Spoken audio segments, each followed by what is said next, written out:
The CNC glass milling machine ZXX-E0725 has the table of 3 opened sides, so the processing size of glass is unlimited. After its starting, the machine must be home zero. The same time, the operator fixes the suction according to the size and shape of the glass to be processed.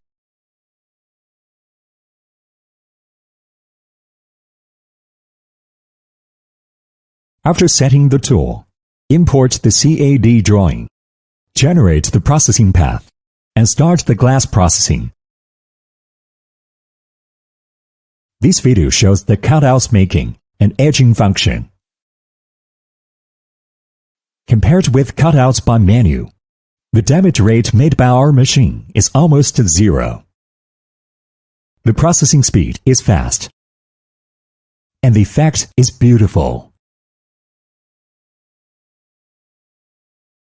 It is the most ideal processing equipment for glass drawer door clamps, glass sliding door clips, hinge holes, keyholes, kitchen cabinet handle, and bathroom counter basins.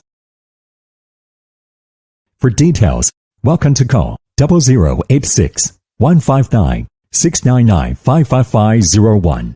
Thanks.